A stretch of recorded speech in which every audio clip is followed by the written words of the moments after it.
Hola a todos. Hoy vamos a empezar a estudiar la teoría filosófica de Friedrich Nietzsche. Nietzsche fue un filósofo del siglo XIX. Se suele decir de él que hace filosofía a martillazos.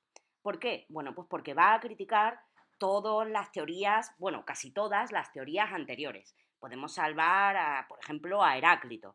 Pero todo lo que hemos estudiado de Platón, Aristóteles, Sócrates, Kant, Descartes, todo eso va a ser criticado por Nietzsche. Veamos un poco cuáles son los distintos apartados que vamos a estudiar en este tema. En primer lugar, estudiaremos la crítica que hace a la cultura occidental. Este apartado se va a subdividir en otros tres. Por un lado, va a criticar a la metafísica. Por otro, va a criticar a la moral. Y por otro, va a criticar a la religión. Una vez hayamos visto eso, pasaremos a estudiar su propuesta. Su propuesta se denomina vitalismo. Y no tendréis que ser demasiado agudos para suponer qué es lo que va a primar en esta teoría: la vida. Luego lo veremos más en profundidad. Después analizaremos algunos de los conceptos fundamentales de su teoría, como la muerte de Dios.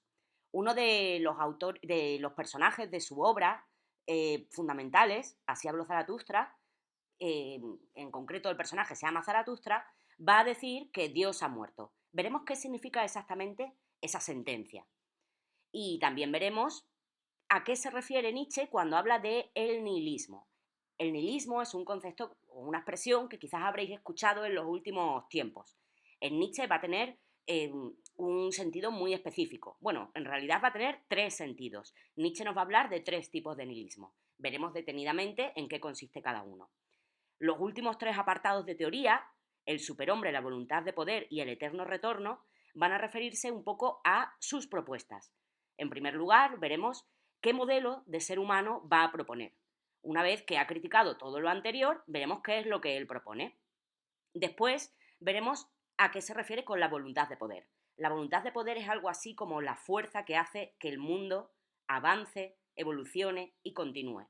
Aquí es muy interesante que pongamos en relación y que comprendamos que la teoría de Nietzsche tiene mucho que ver, está muy influida por la teoría de la evolución de Darwin. De la misma manera que en esta época Darwin dijo que en este mundo todo cambia, todo se transforma en un proceso infinito de evolución. Nietzsche va a tomar eso y va a considerar la vida, de la que hablábamos antes, como una energía vital, como un proceso biológico. Y en ese proceso biológico, la voluntad de poder es la que da fuerza, la energía que hace que toda la naturaleza y el ser humano se vaya transformando cada vez a mejor. De la misma manera que Darwin lo decía en la teoría de la evolución. Y finalmente veremos su teoría del eterno retorno, una teoría que tiene que ver con su concepción del universo, pero también con su concepción de la moral.